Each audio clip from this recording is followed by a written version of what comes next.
The Hubble Space Telescope was launched into space with expectations that it would revolutionize our understanding of the universe. But the blurry images Hubble sent back quickly became a major crisis for America's space agency.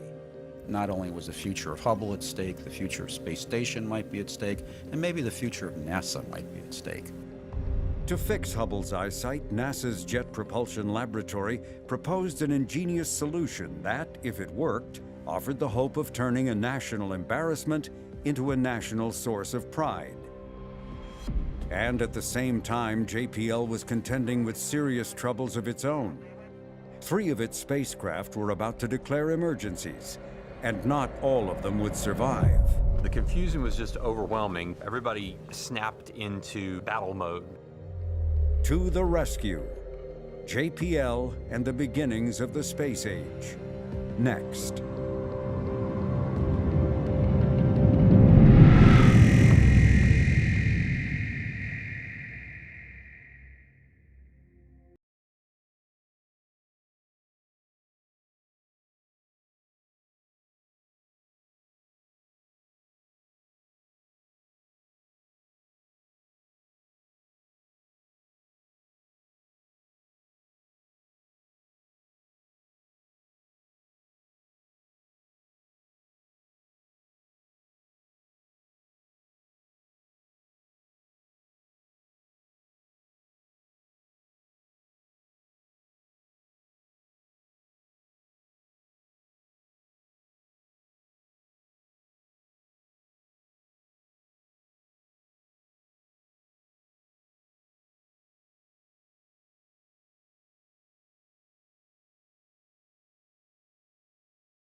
The camera's descriptive but unwieldy name was soon reduced to its acronym.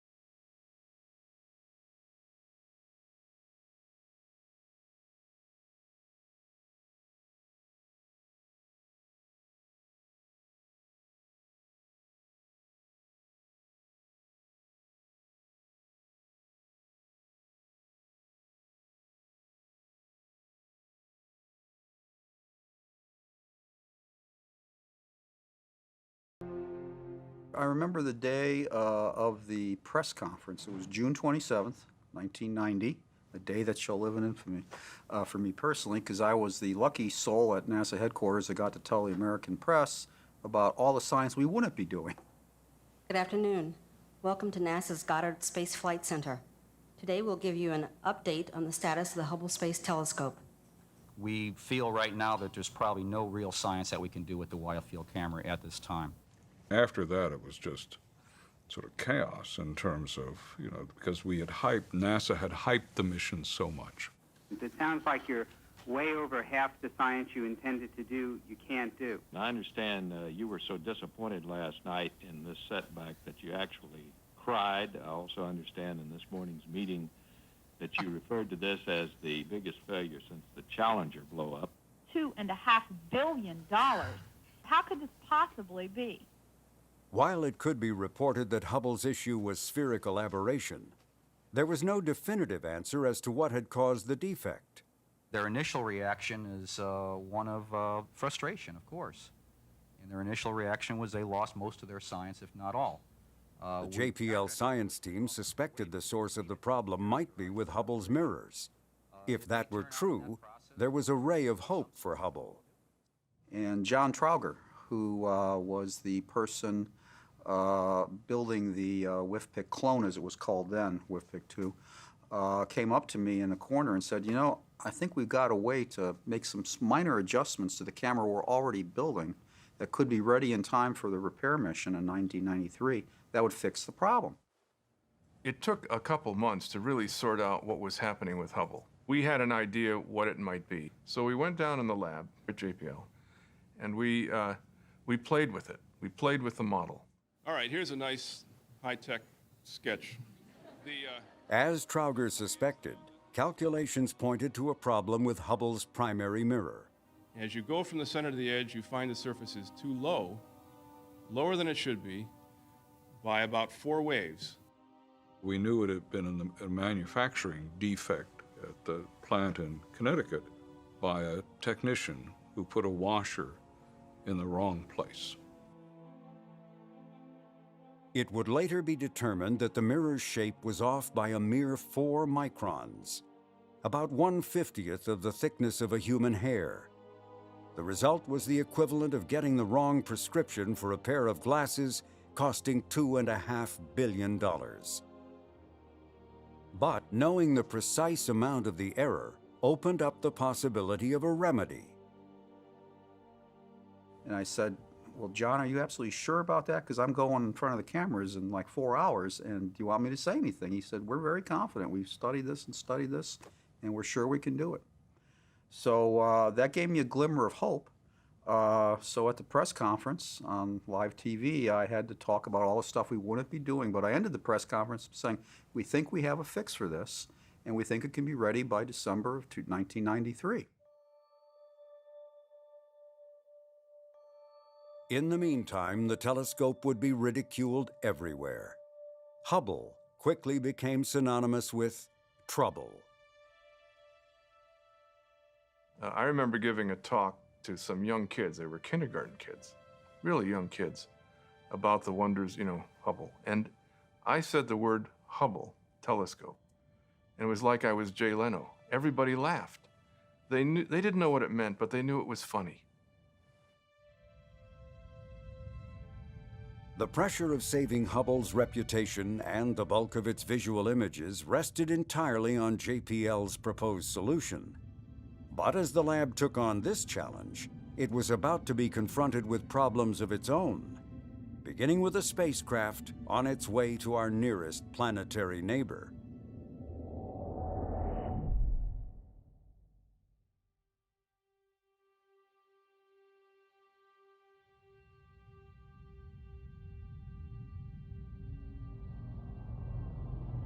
Long before Hubble, JPL was exploring the planets in our solar system, beginning with Mariner 2's flyby of Venus in 1962. And despite 3 decades of exploration since then, intriguing questions still remain to be answered about Earth's sister planet. Do plate tectonics exist on Venus? Is there any evidence of past oceans and river basins? And perhaps most important, is there any possibility of primitive life forms existing in the distant past on Venus? I was a manager of that, so that took my whole career for 10 years.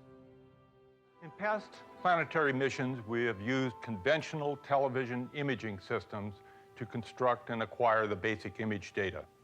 Because of the clouds of Venus, we cannot use such an instrument at Venus. We must use a radar, which can penetrate the clouds and provide the illumination necessary to get a radar image. It was a multi-purpose mission, complex, expensive. Headquarters said, you gotta cut the cost by a factor of 2. And we essentially started from scratch. At today's meeting, I would like to go over the advantages and disadvantages of the 2 types of flight paths to Venus. To save the mission, All of the science instruments except radar were eliminated. Then the spacecraft itself was reimagined as a patchwork of leftover parts, all to be cobbled together by an industrial contractor in hopes of further reducing costs.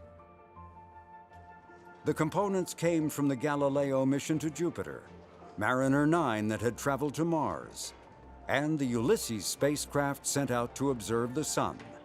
Parts also came from Voyager, including a test model of its main antenna, which had to be brought back from the National Air and Space Museum. Officially, the spacecraft was called Magellan. Some engineers nicknamed it Salvage 1. But this spare part strategy ended up being more expensive than hoped. Then the loss of the Challenger shuttle caused major delays, adding to Magellan's price tag. So we had to descope the mission again. We had to take out all the redundancy in the spacecraft, so it was a single string, and on and on and on, lots of things.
What a beauty.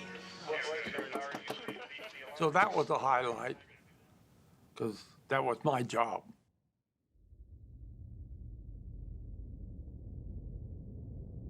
After getting Magellan aloft, John Gerfeide retired. The job of project manager was handed over to Tony Spear, a JPL veteran well-versed in radar. Good morning, and thank you for coming. It's nice to know that some of the press is still interested in space, and not all. He and his young team had expected the 15-month journey to Venus would be a relatively quiet time, but problems quickly began cropping up. We were looking forward to, after launch, what we called quiescent cruise, because we really didn't have a whole lot planned during the cruise period. But unfortunately, we started having problems, and there were a lot of problems during cruise. Magellan was bombarded by 3 major solar flares. The spacecraft was also suffering from overheating, a serious concern given how close to the sun Magellan had to fly. And the star scanner, vital to determining Magellan's position, kept picking up disorienting glints of light. The reason turned out to be minute debris shedding off the side of the spacecraft. These and other problems were overcome, and as the day of orbit insertion approached, all was going smoothly. And that gave Spear an uneasy feeling. This is the first week that we really haven't had that much to do. And the guys are starting to get nervous, as a matter of fact, not having anything to do. We're sitting back and we're closely monitoring the spacecraft, and we have in our hip pocket contingency plans in case something goes wrong. Okay, the white stuff is off.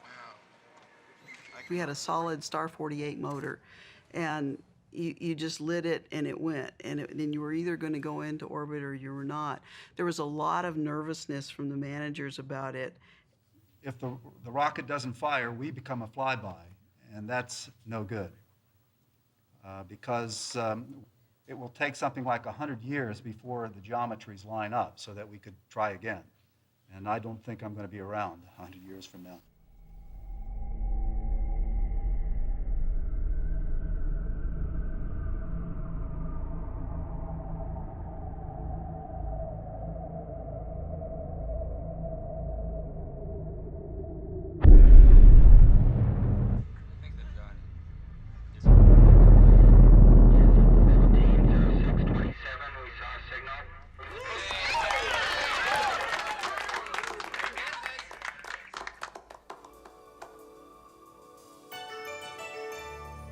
Morning. It's 10:15 California time, and even though it's raining outside, it's impossible to wipe the smiles off the faces of the people in the Magellan project, because the good news so far is that it's been all good news. We have successfully gotten ourselves into orbit around the planet Venus. We have successfully discarded the spent solid rocket motor casing, and we're now prepared for a successful in-orbit checkout and on our way to a successful mapping. And from the way things look, nothing will get in the way. It didn't last very long. 1 week after orbit insertion, Magellan, without warning, went silent. I mean, maybe this was because it was a low-cost mission. I don't know, but Magellan had its share of problems. I was on duty as the telecom engineer at the time. The spacecraft the computer just stopped functioning. We did everything we knew how to do. We called out frequencies, we looked for it. It was incredibly frightening. I'll make a brief statement, and then we'll open for questions. The next morning, a hastily organized press conference was convened to share what little was known.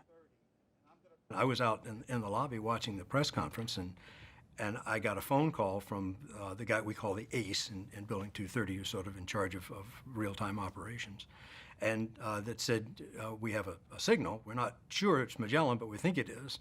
So I wrote down on a piece of paper, and in the middle of one of Tony's long stories that he was telling the press, I ran up to the stage, and so Tony said, I've just received a message, and of course Tony had, more than a little bit of entertainer knack too, and so he played the game, and so we developed a little bit of excitement there.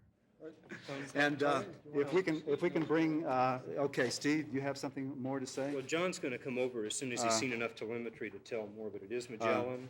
It is Magellan. Both TWTs are off. Now, this wasn't rehearsed, by the way, okay? We're just trying to scare him. However disorganized a briefing, no one could fault the Magellan team for not sharing all that they knew as soon as they knew it. The good news was that the spacecraft was alive. The bad news was that Magellan would continue off and on with petulant bouts of silence caused by an unknown software glitch. The faults came one right after another, and you could barely get over the last one or recover from the last one when the next one happened. It got particularly scary, which I think it was about the fault number 4 was when the first walkabout happened. And we used that term to describe the spacecraft basically just turning away and deciding not to talk to us anymore. So it just went off and did its own thing. We had no idea where it was pointed, what it was doing, and it was terrifying. It took us months to figure it out. Again, at this time, the spacecraft is healthy and is waiting for further contact and instructions from the Earth. It was a real complication, a bug in the program. It was in an endless loop, and the spacecraft was just floating away. Just floating away.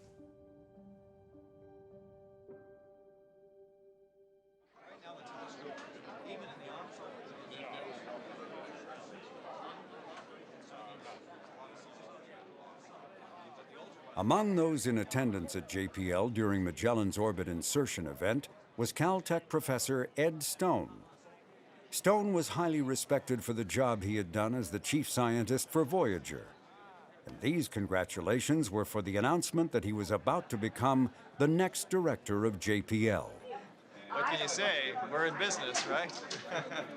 It's in orbit, so I think it's the first of a series of events we've got coming up now the rest of this year, which are getting us started on the 90s. We have a real decade of exploration ahead of us. Stone signed up for the job believing a bright future was just ahead. He soon would be surprised to learn that the outlook was not nearly as rosy as he had been told. It was a big shock because I had thought that the opportunity was to fill this funding wedge with a lot of new, wonderful missions. And in fact, the challenge was to take no funding wedge and create, even so, new opportunities for science.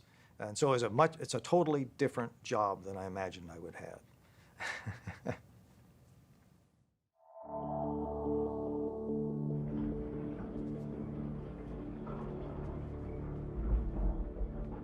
Up to now, planetary missions were designed to carry as many science instruments as possible. There was no better example of this than the flagship mission to Jupiter, Galileo. In 1986, it had been in final preparations for launch when Challenger was lost. With the shuttle grounded, Galileo was packed up and shipped back to Pasadena, leaving mission managers scratching their heads as to how to reach Jupiter. There was a period of time we didn't think this thing could go anywhere but the Smithsonian. The solution to getting Galileo off the launch pad required calling upon the forces of nature for a series of gravity assists around other planets. That had been done before, but this time celestial mechanics required Galileo to begin its journey by starting out in the opposite direction of Jupiter. Oh, and by the way, it goes to Venus. Whoa, what do you mean goes to Venus? that seemed, that seemed impossible. And so what we've had to do is we've had to do this retro maneuver at Earth to go to Venus, start off in the wrong direction, use Venus gravity, and then 2 shots past the Earth. So we have a total of 3 planetary gravity assists. Our preference, of course, would be to go direct. But the reason we're doing this is to get to Jupiter. It's the only way we have to get to Jupiter now. Galileo is on its way to another world. It's in the hands of the best flight controllers in this world. Fly safe.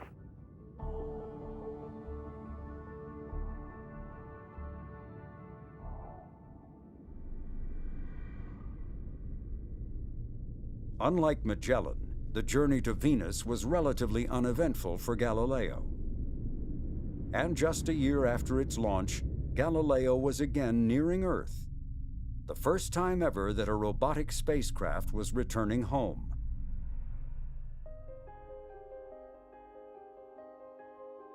This was an opportunity to conduct measurements of our own planet and to give serious consideration to a whimsical question.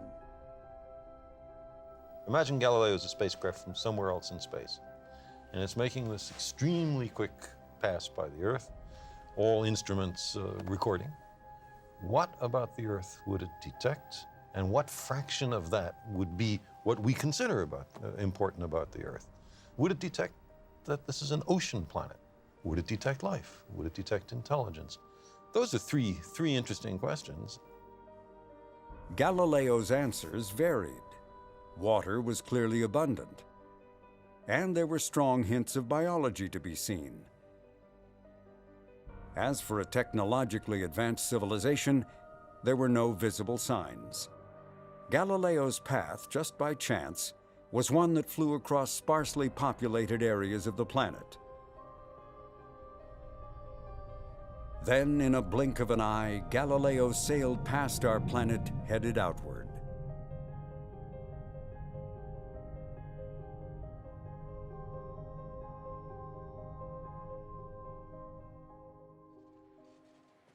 Now, for the first time at a safe distance from the sun, Galileo could open up its delicate antenna and begin transmitting science observations at a higher data rate.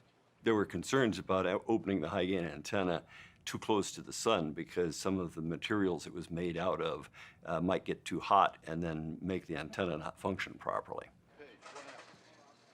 Engineers expected it would take 2.5 minutes to open up the antenna. Instead, the drive motor strained for 8 and then gave up. Did you guys change the systems page? Yeah. Just now? Kurt, did you guys change the page? Yeah, they're on I'll go back to it. I'm checking our pulse rate. We didn't take a lot of analysis. We all knew something very bad was going on at that point. It wasn't a complicated problem. The thing had not opened up.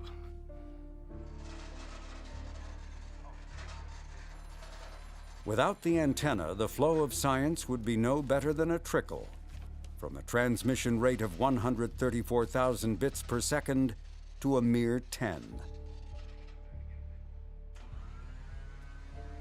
With meticulous attention, engineers examined their backup antenna, looking for clues as to what had gone wrong.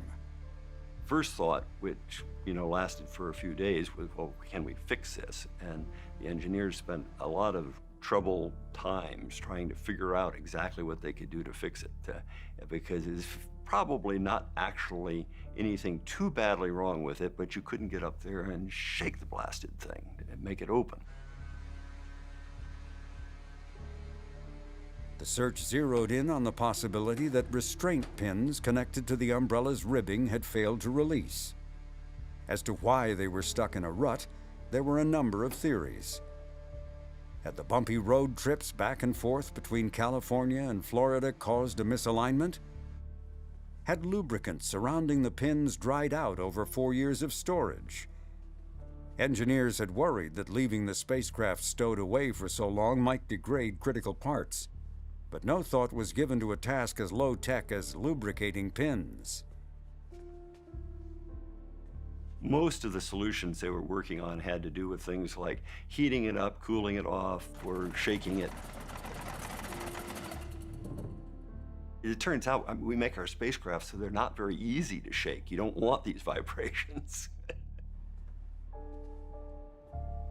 We began realizing that there was probably a reasonable probability the antenna might never open.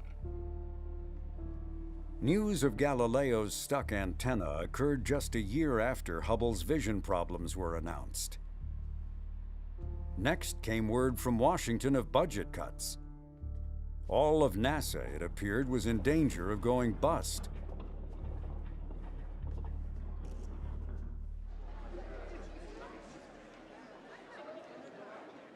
Good afternoon. I wanted to have a chance to talk with you about some of the very disappointing news that was in the FY93 budget that was released just 2 days ago. As you know, I'm sure you all know by now, that budget does not include the craft mission, nor does it include operational money for Magellan. We also are looking now at any effects this will have on personnel here at JPL. We don't know yet exactly what the impact will be, so I'm sorry to have this kind of a discussion. It's not one that any of us would want to have, but I think that it's something we do have to deal with in as in a constructive a way as we can. Thank you.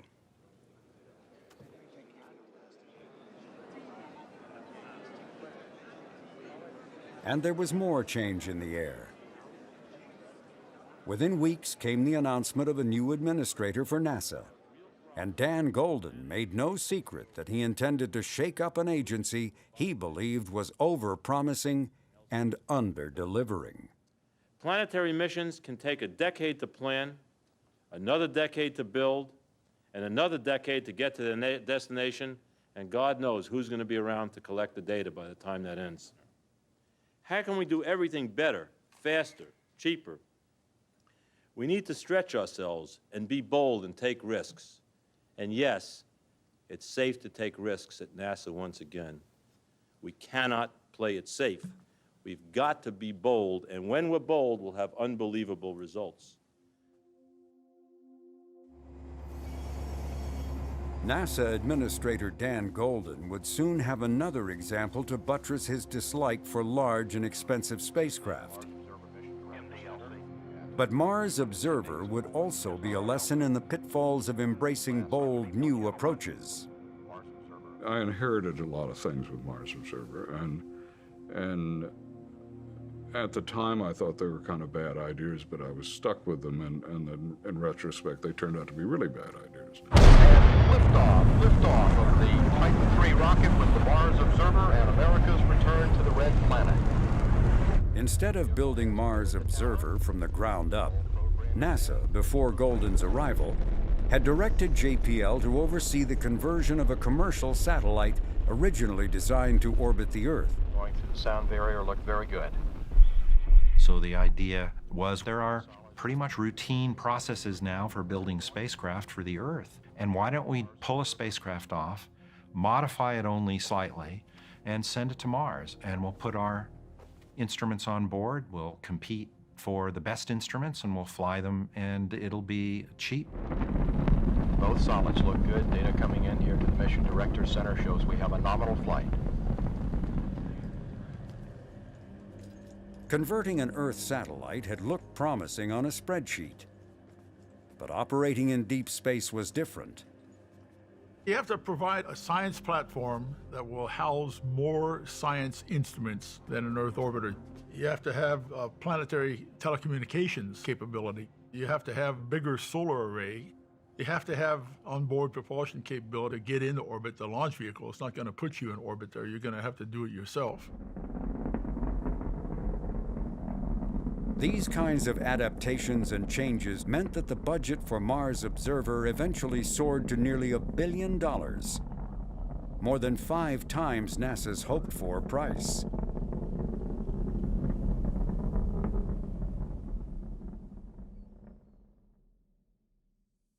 Hi, it's December 19th, and it's 6 o'clock p.m., and I'm going to the lab on a spacecraft emergency. The spacecraft lost inertial reference. Steve Collins was one of the youngest members of the Mars Observer team. And we're going to go into the lab and try and see what's going on. From the time of the launch, he had set out to make a video of this, his first mission. My father was a cinematographer and did a lot of documentary filmmaking, and I, grew up going on documentary film shoots. Well, here it is. Spaceflight Operations Facility. Sometime in the middle of the night. A couple people here on Topex. But it's looking pretty dark. I remember specifically associated with Mars Observer, him saying, it doesn't matter the quality of the footage if you're there when something big happens. Charles. Yo. Oh, joy. Good evening. Collins' videos are a rare and candid record of the behind-the-scenes work of a small, close-knit group of engineers. Just doing the slow. They were responsible for Mars Observer's attitude control system, which, put simply, meant keeping the spacecraft pointed in the right direction. Right. All right. Nice, good A&S signature. People were very tolerant of it. They got used to me having a video camera. And for Mars Observer, they decided to bring all the computers and things that they would normally put in the control room and put them in people's offices. And so you would basically sit in your own office and operate the spacecraft. When you get a... Are we going to be implicated by this?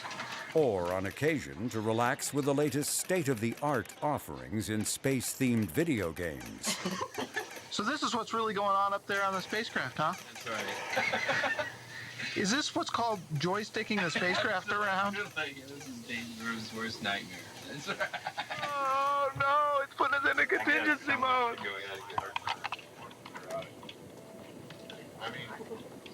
This is what it looks like when you're in contingency mode.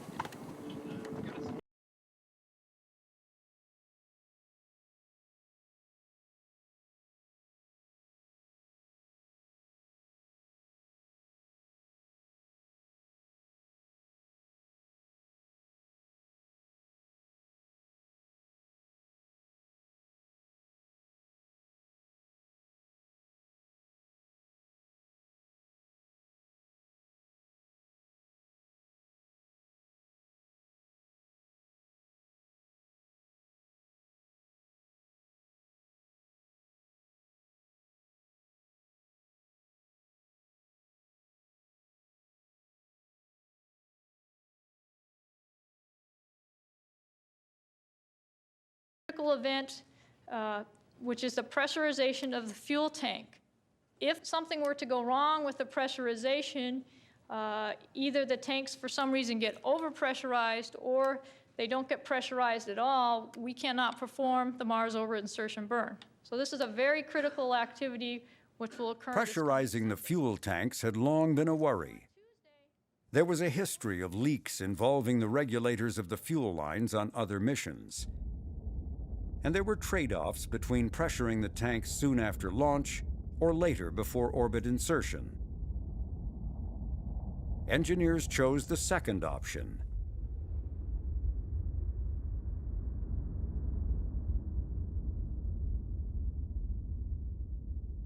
The critical decision was that we would do this pressurization of the tanks in the blind, and we wouldn't have telemetry going at the time that we did the tank pressurization. We opened these valves.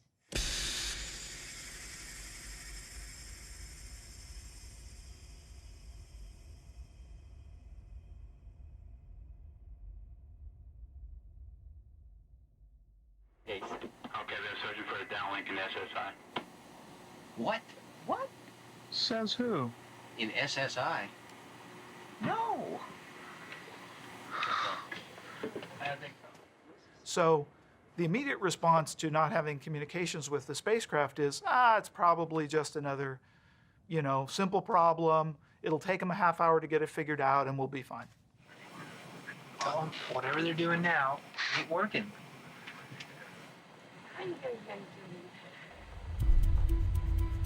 So I'd like you to clarify a statement you made earlier. Did they see a signal earlier on? I think after about an hour and a half or so, we declared a spacecraft emergency, and there was just nothing. Just nothing. Hello, Wayne speaking. Yes. Mission manager, Marseille. Nothing. Scary, scary stuff. We lost one right now, and we turned the other one on at 3:30. This whole thing's happening again. That's right. And whatever happened the first time, we've got to expect. We're going to command in now. Confusion was just overwhelming, but everybody kind of snapped into battle mode. I'm just saying, but let's talk about facts. Let's lay out what we have here. Because this is, we're in one of two situations. The beam is on. We cordoned off one conference room, went up to the whiteboard, started listing all of the things that could have gone wrong, and starting to brainstorm what these different scenarios would have meant. We're on the Earth, we're on high gain, everything's fine. Those are the two situations we're in right now. If the beam is on. It was a little scary. We went under the assumption that for some reason, because the spacecraft had operated so well during cruise, that maybe there was some glitch in the sequence or some glitch in the command processing equipment that prevented the transmitter from turning back on. Spacecraft's probably working just fine. It's just not talking to us. Until after, and if we happen to be in safe mode, we've lost 6.5 hours. Is that significant? It is. I think that's probably 10%. 10% of the time to MOI. All the time knowing that, because this is a solar-powered spacecraft, that if the solar panels aren't pointed at the sun, you're draining the battery. And eventually you won't get any signal back, even if it could operate, because your battery is dead. It's 4:30 in the morning on August 23rd, and we still haven't received any word back from the spacecraft. A lot of people walking around without any idea really what to do. It's really tough. But a sort of unusual thing happens in that circumstance, which is a sense of optimism, because the flight team knows that if it was a catastrophic failure, there's nothing they can do. And so you start thinking instead on an optimistic path.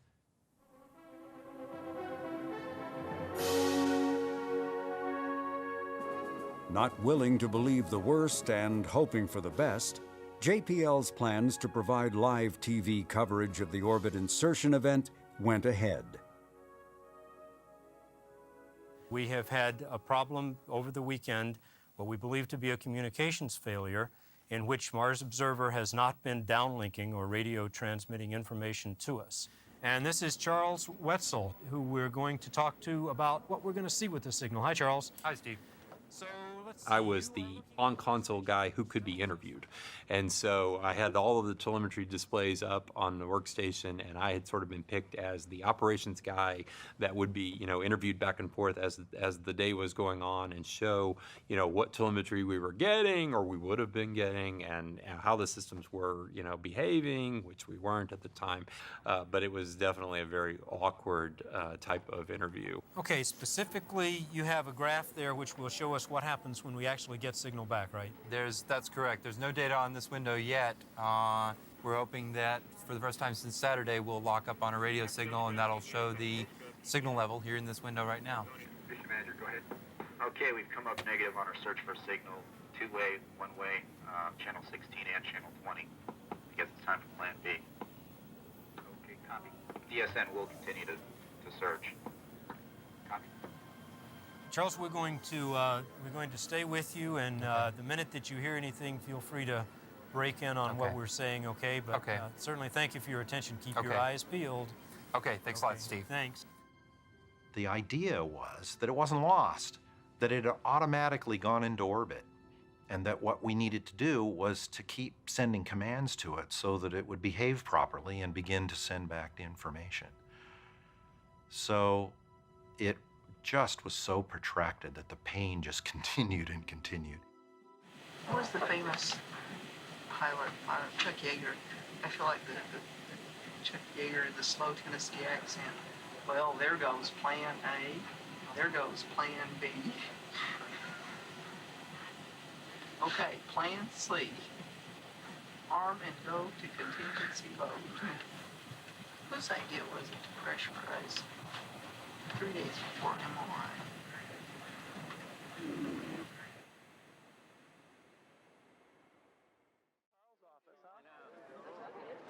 There were now demonstrators at the gate of the lab. Inspired by this image from the previous mission to Mars, they were convinced that Mars observers' silence was part of a government cover-up to hide from the public knowledge of an ancient Martian civilization. There were people standing on the corner of the entrance to JPL with signs saying, Mars Observer is a cover-up. To have to drive past those protesters into work was like adding insult to injury.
My door entered John Trauger, and he approached me about the possibility of using this type of technology for a very compact mirror mechanism.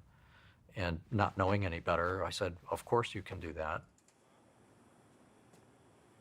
Not everyone on the engineering team was convinced. Some of them saw Fanson as an interloper who had taken sides with the science team, and that placed him right in the middle of a tense standoff.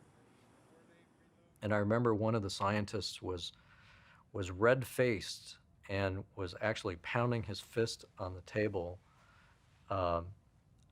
saying that he felt that the project team was being disingenuous in its presentation of what was possible.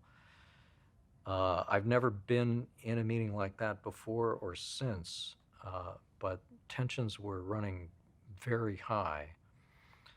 At one point, I was excused from the meeting while this was going on until things calmed down.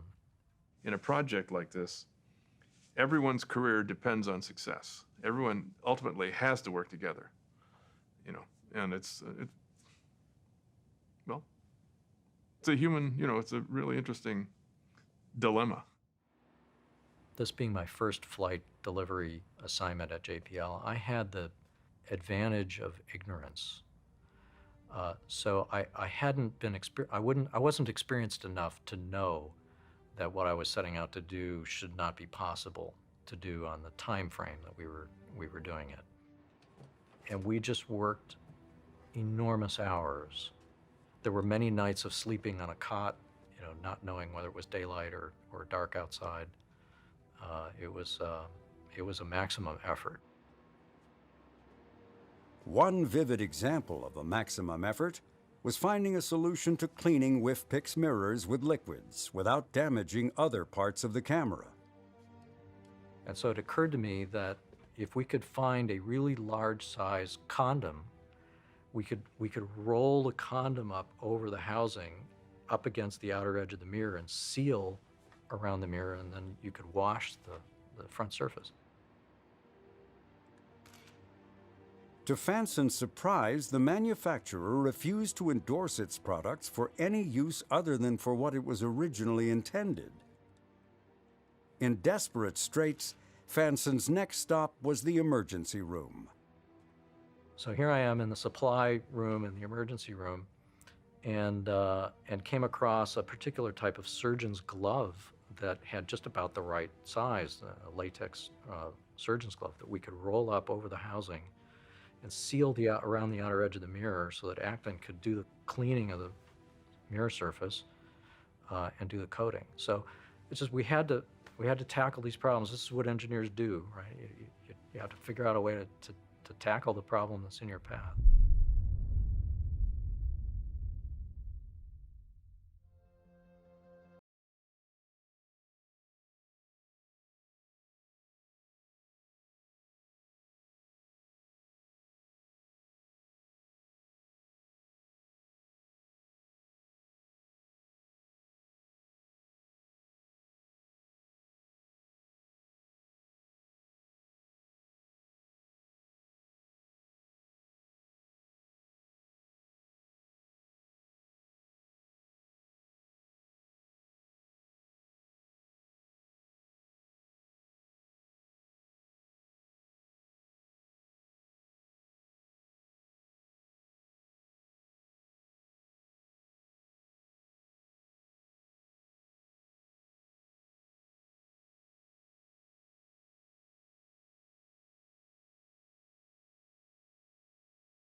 5 days after Endeavour's return to Earth, a small group of astronomers and engineers gathered out of public view, nervously awaiting the transmission of WFPIC's first image.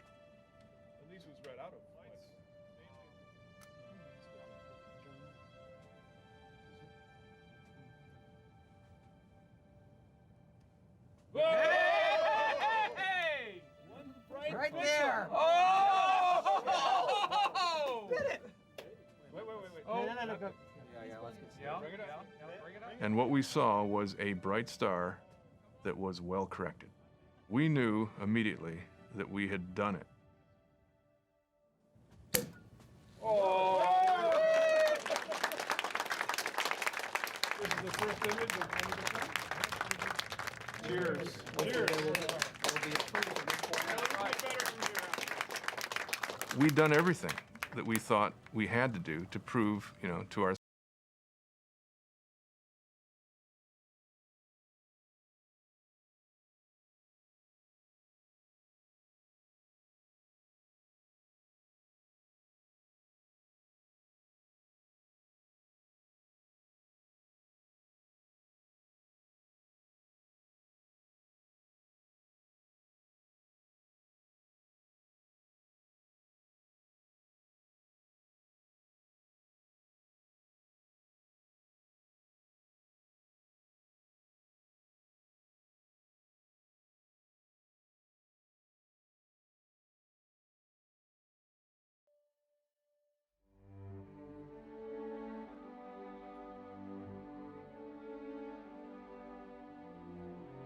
WFPIC-2 is known today as the camera that saved Hubble. It operated for more than 15 years before being replaced by a third-generation camera in 2009. But rather than being tossed aside, astronauts brought WFPIC-2 home. A nationwide victory lap included a celebratory stop at JPL, the place of its creation. It is now on display at the National Air and Space Museum. As WFPIC-2 was taking its first images, Galileo was a year away from Jupiter, its stuck antenna permanently frozen in place. But ingenious JPL engineers would find ways around the problem. A bounty of science discoveries was just ahead for Galileo. Magellan, despite fits and starts, succeeded in creating a radar map of 98% of Venus's surface. As the mission was ending, controllers commanded the spacecraft to plunge into the planet to gain knowledge about its atmosphere. Mars Observer was never heard from again. The most likely cause of the loss was a rupture of a fuel line during pressurization of the propulsion system, causing an explosion and sending the spacecraft into a catastrophic spin. Whether the doomed spacecraft went into orbit around Mars or flew past the planet and now circles the Sun, no one knows. And Mars would become the testing ground to see if the space agency could actually create missions that were faster, better, and cheaper. The answer would not come easily, and for JPL especially, there would be a heavy price to pay.